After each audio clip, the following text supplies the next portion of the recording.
پہاڑیوں میں دور اندر ہزاروں حبشیوں کا ہجوم ابھی تک خاموش بیٹھا تھا۔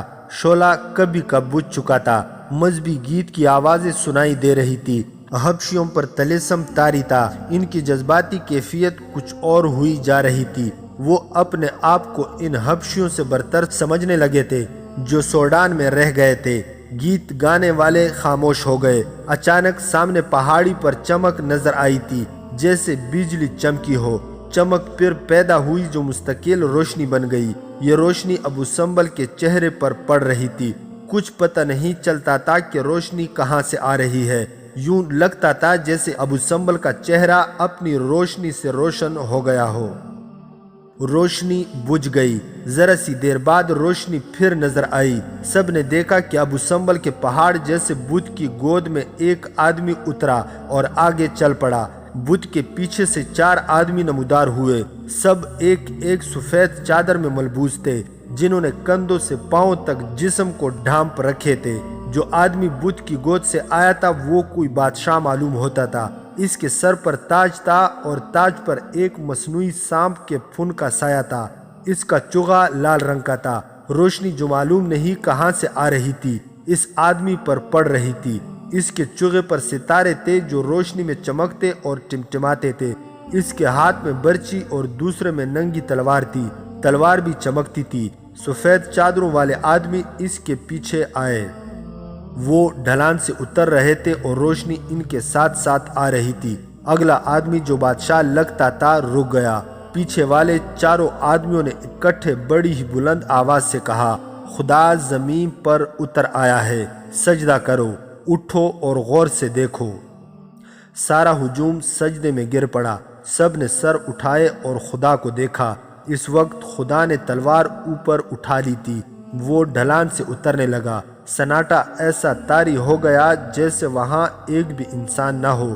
وہ اترتے اترتے ایسی جگہ آن کھڑا ہوا جو بلند تھی اور ہجوم کے قریب بھی تھی۔ یہ جگہ چوڑی تھی۔ روشنی صرف اس پر اور ان 4 آدمیوں پر پڑ رہی تھی جو اس کے ساتھ تھے۔ اچانک اس روشنی میں 4 لڑکیاں داخل ہوئیں۔ ان کے لباس اتنے سے ہی تھے کہ صرف ستر ڈھانپے ہوئے تھے۔ ان کے جسموں کے رنگ گورے تھے۔ ان کی پیٹھوں پر کندھوں سے ذرا نیچے پرندوں کی طرح پر پھیلے ہوئے تھے۔ ان کے بال کھلے تھے۔ وہ یوں حرکت کرتی تھی جیسے اڑ رہی ہوں۔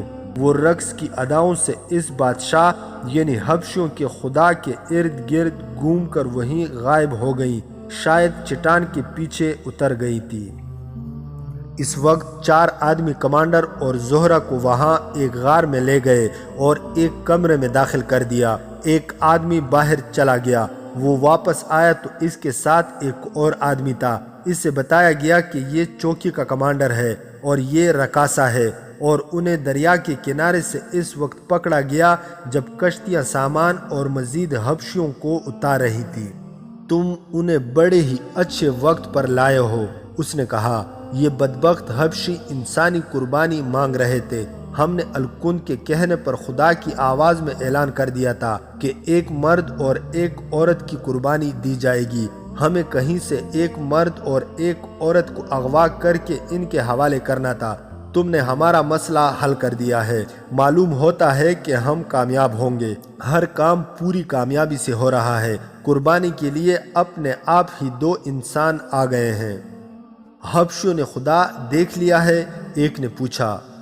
اگر تم ہوتے تو دیکھتے کہ ہم نے کیسی استادی سے انہیں خدا دکھایا ہے، اس نے جواب دیا۔ بت کے سامنے والی پہاڑی سے جلتے ہوئے فلیتوں والے 2 تیر چلائے گئے۔ تیر اندازوں نے اندھیرے میں ایسا نشانہ باندھا کہ صحیح جگہ پر تیر گرے۔ ہم نے تیل اور مادہ زیادہ جگہ پھیلایا تھا۔ پہلے ہی 2 تیروں نے اس سے آگ لگا دی۔ اینڈرسن تجربے کار آدمی ہے۔ اس نے کہا تھا کہ شعلے میں بت ہنستا، مسکراتا اور جھپکتا نظر آئے گا۔ یہ شعلے کا کرشمہ تھا کہ خود ہمیں یقین ہونے لگا تھا کہ بت نہ صرف آنکھوں اور ہونٹوں کو حرکت دے رہا ہے بلکہ اس کا چہرہ دائیں بائیں حرکت کر رہا ہے۔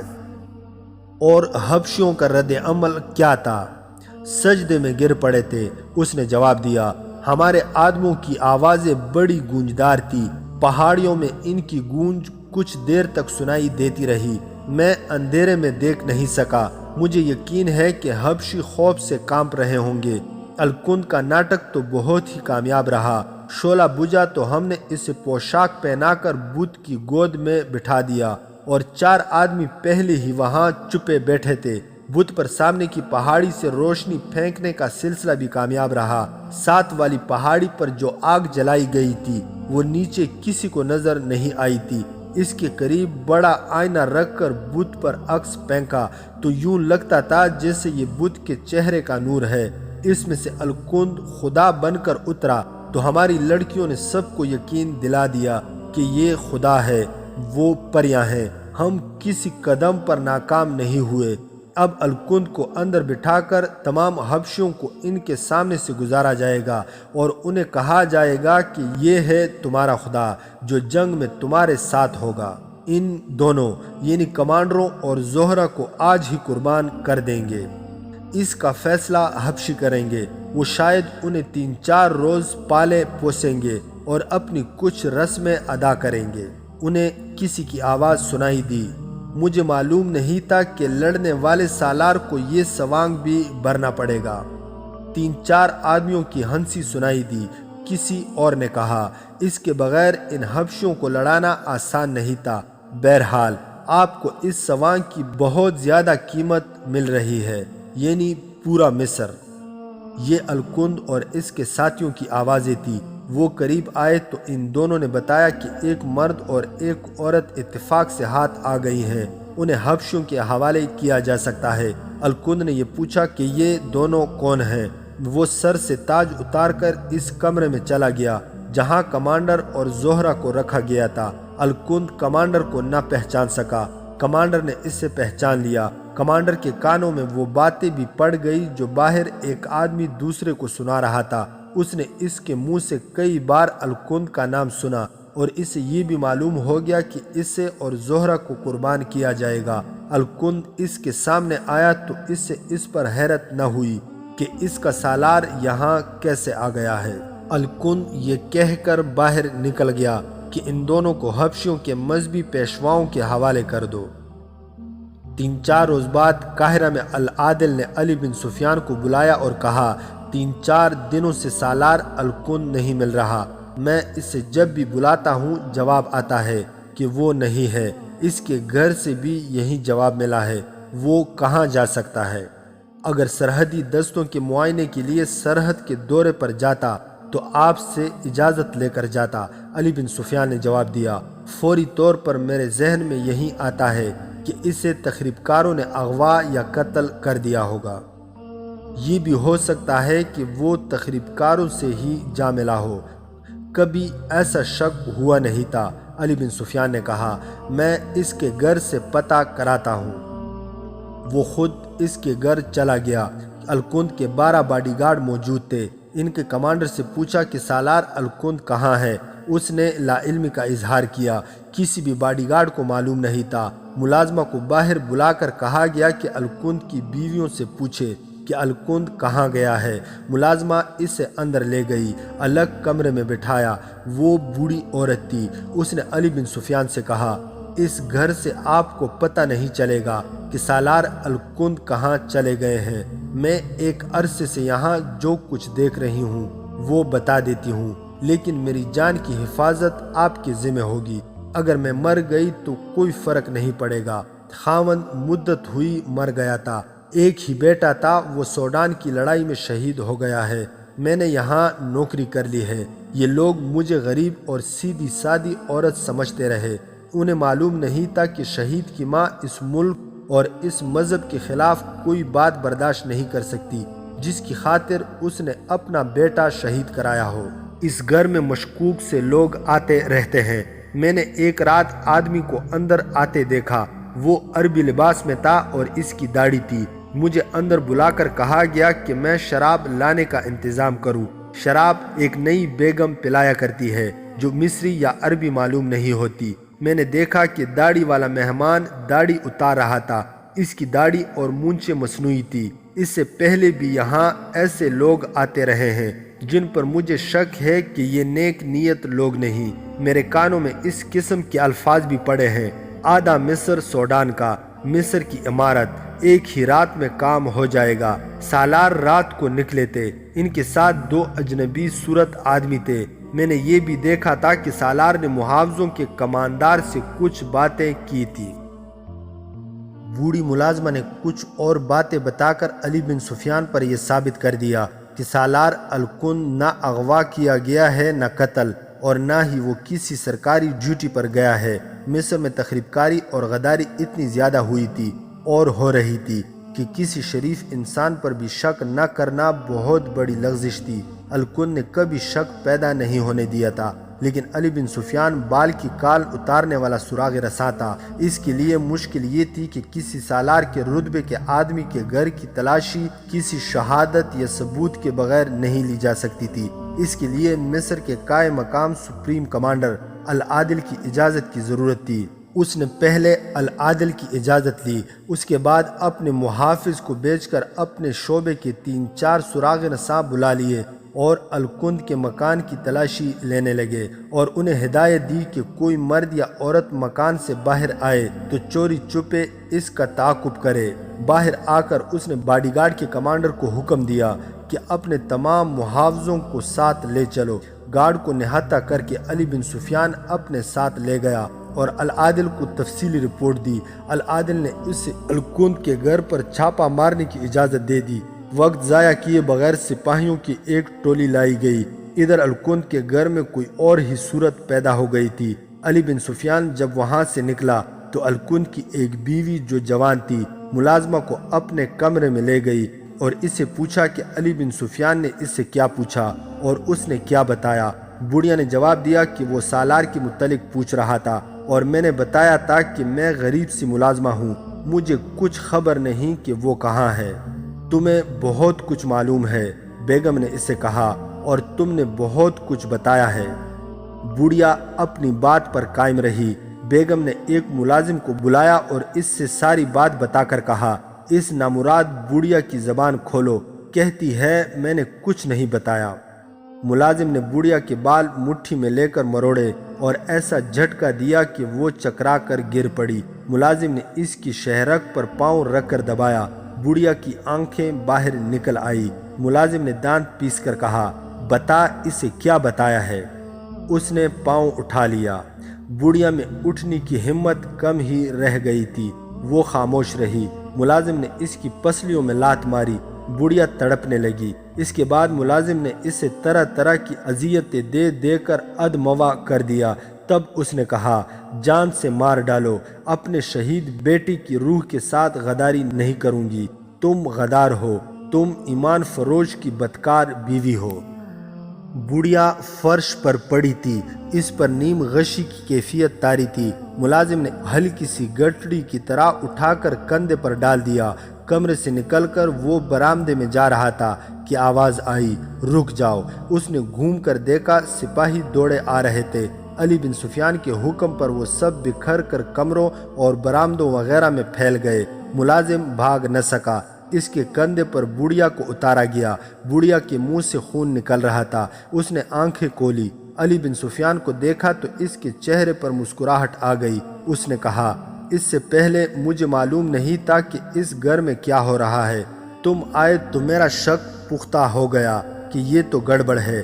اس کی آواز اکھڑ رہی تھی۔ اس نے بڑی مشکل سے بتایا کہ نئی بیگم اور اس ملازم نے اس سے یہ اگلوانے کے لیے کہ اس نے علی بن سفیان کو کیا بتایا ہے، اسے بہت مارا ہے۔ علی بن سفیان نے ایک سپاہی سے کہا کہ بڑھیا کو فوراً طبیب کے پاس لے جاؤ۔ بڑھیا نے روک دیا اور کہا، مجھے کہیں نہ بھیجو، میں اپنے شہید بیٹے کے پاس جا رہی ہوں، مجھے نہ روکو۔ اور وہ ہمیشہ کے لیے خاموش ہو گئی۔ الکند کے گھر کا کونا کونا چھان مارا گیا۔ تہ خانے میں گئے تو یہ اسلحہ خانہ بنا ہوا تھا۔ گھر سے سونے کے ٹکڑوں اور نقدی کے انبار برآمد ہوئے۔ ایک مہر بھی برآمد ہوئی جس پر الکند کا پورا نام اور اس کے ساتھ سلطان مصر لکھا تھا۔ الکند کو اپنی فتح کا اتنا یقین تھا کہ اس نے اپنے نام کی مہر بھی بنوا لی تھی۔ اس مہر نے شکوک کو یقین میں بدل دیا۔ الکند کے گھر میں 6 بیویاں تھیں اور شراب کا ذخیرہ بھی تھا۔ الکند کے متعلق مشہور تھا کہ شراب نہیں پیتا، اب اس کے گھر سے پتہ چلا کہ رات کو پیا کرتا تھا۔ علی بن سفیان نے اس کی تمام بیویوں سے پوچھ گچھ کی اور کارآمد معلومات حاصل ہوئیں۔ اہم شہادت نئی بیگم کی تھی، جس نے ملازم کے ہاتھوں بڑھیا کو مروا دیا تھا۔ باقی تمام بیویوں نے کہا کہ سارا راز نئی بیگم کے سینے میں ہے۔ اس کے متعلق یہ بھی بتایا گیا کہ اس کی زبان مصری نہیں سوڈانی ہے، اور جب باہر کے آدمی آتے ہیں تو صرف یہی لڑکی ان میں اٹھتی بیٹھتی اور ان کے ساتھ شراب پیتی ہے۔ ان بیویوں کے انداز سے پتہ چلتا تھا کہ انہیں کچھ بھی معلوم نہیں۔ نئی بیگم کو الگ کر لیا گیا۔ علی بن سفیان نے کہا کہ وہ اب کچھ چھپانے کی کوشش نہ کرے، اس کے متعلق جو کچھ جانتی ہو بتا دو۔ نازک سی لڑکی نے سب کچھ ہی بتا دیا۔ اسے بھی یہ معلوم نہیں تھا کہ الکند کہاں گیا ہے۔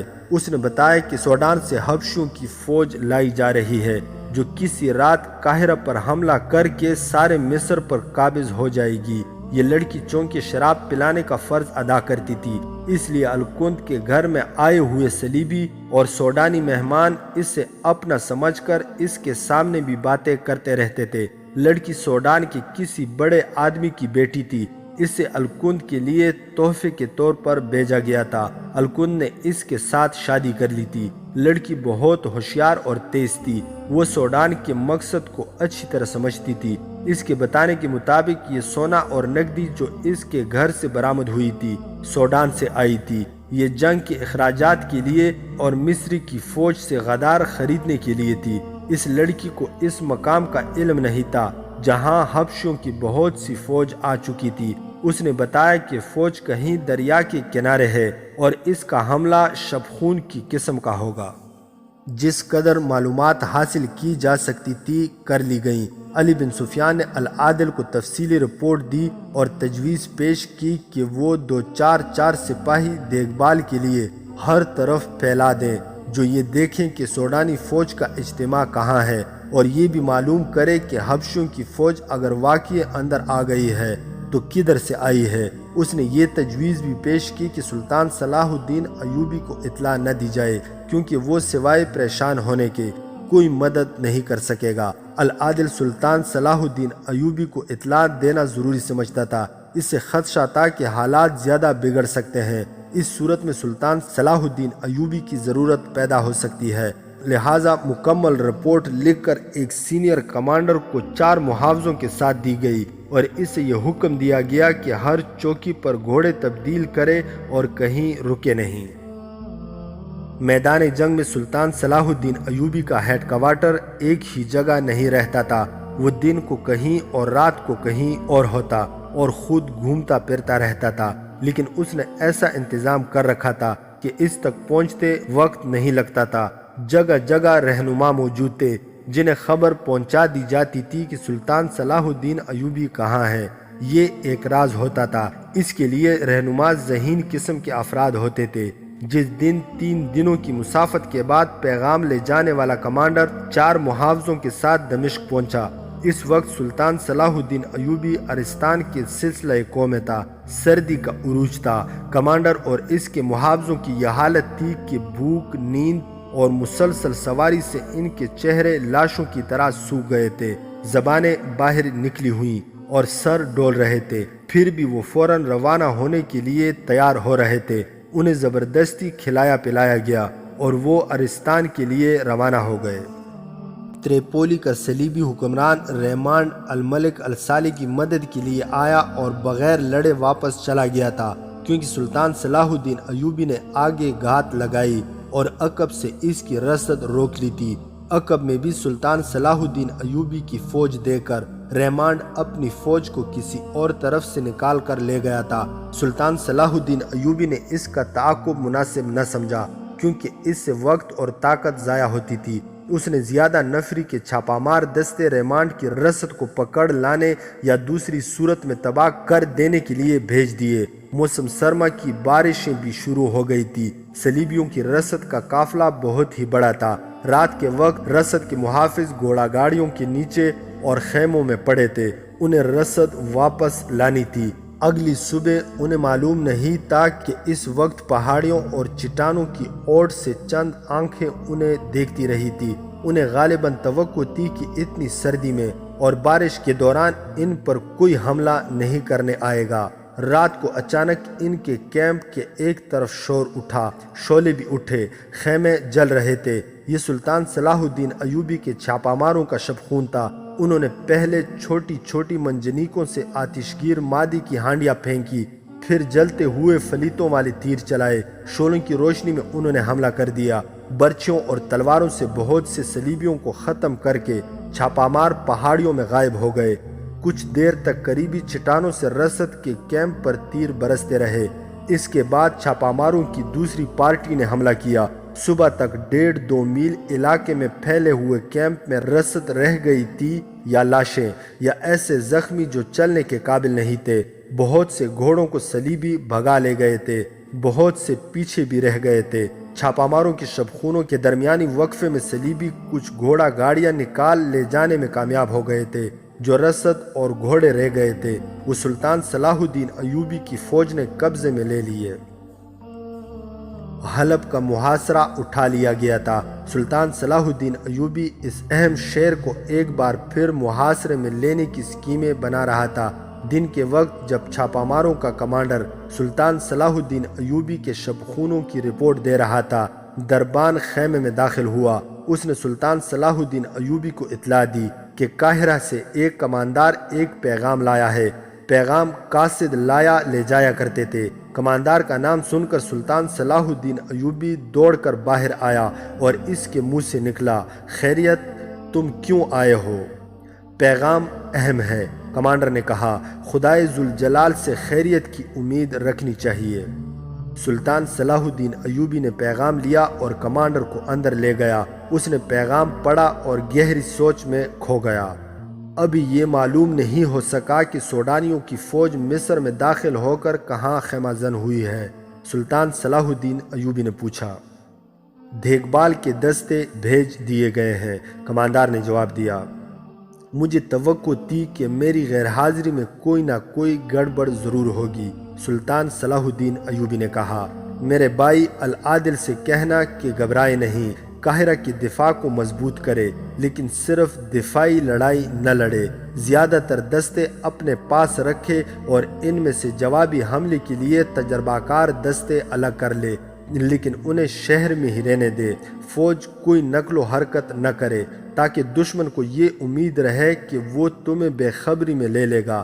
ظاہر یہ کرتے رہنا کہ قاہرہ کی فوج کو علم نہیں کہ قاہرہ پر حملہ ہونے والا ہے۔ شہر کو محاصرے میں نہ آنے دینا، اس سے پہلے ہی جوابی حملہ کر دینا۔ کوشش یہ کرو کہ دشمن کے حملے سے پہلے ہی ڈھونڈ لو۔ اگر پتہ چل جائے کہ وہ کہاں ہے تو زیادہ نفری سے حملہ نہ کرنا، شب خون مارنا۔ سرحدی دستوں کی نفری زیادہ کر دو تاکہ دشمن بھاگ کر نہ جا سکے۔ میں حیران ہوں کہ اتنی فوج سرحد پار کس طرح کر آئی ہے۔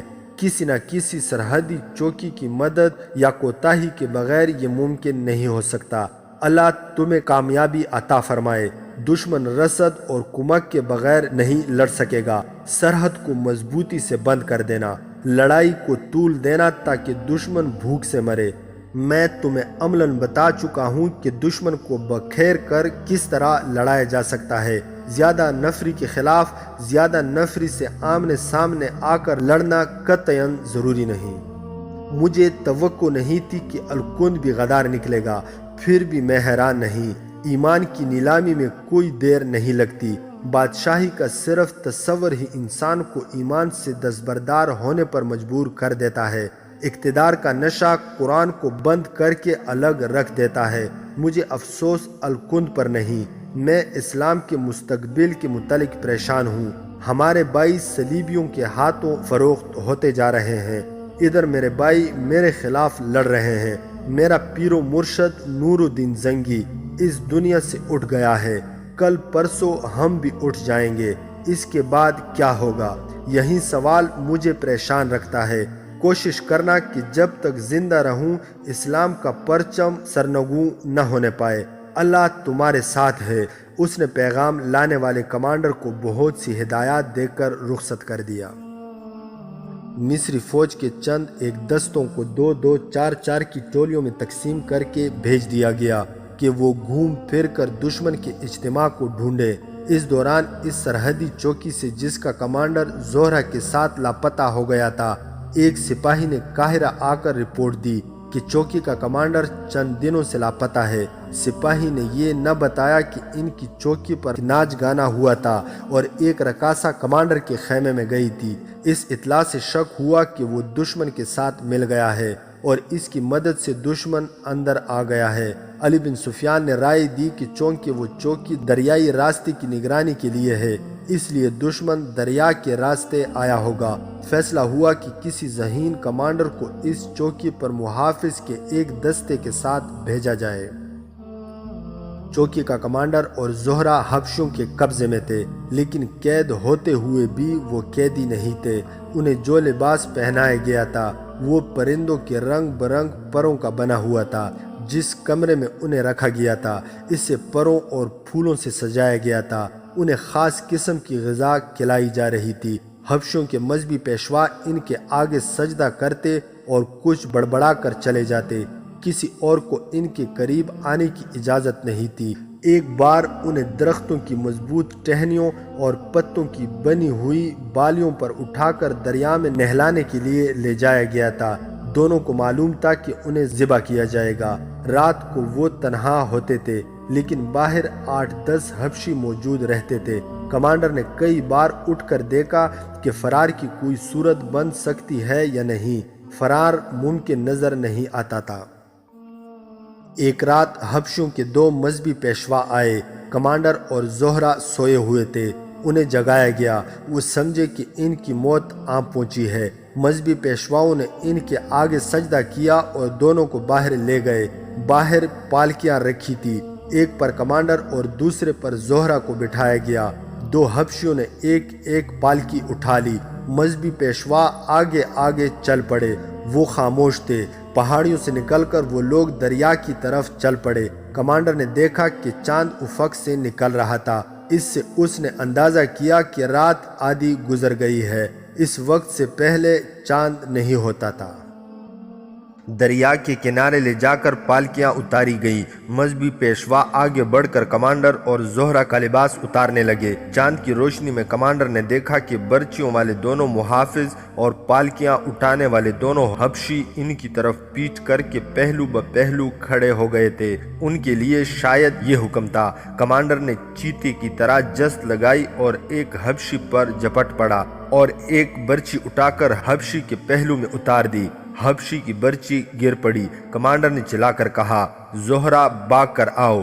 زہرہ دوڑی۔ کمانڈر نے گری ہوئی برچی کو ٹھڈا مارا تو وہ زہرہ تک پہنچ گئی۔ کمانڈر نے کہا، اب مرد بن جاؤ۔ حبشیوں نے خالی ہاتھ مقابلہ کرنے کی کوشش کی، لیکن وہ برچیوں کا مقابلہ نہ کر سکے۔ مذہبی پیشوا بھاگ اٹھے۔ کمانڈر نے انہیں دور نہیں جانے دیا۔ زہرہ بھی ادھر ہی کو دوڑ پڑی۔ دونوں پیشوا ختم ہو گئے۔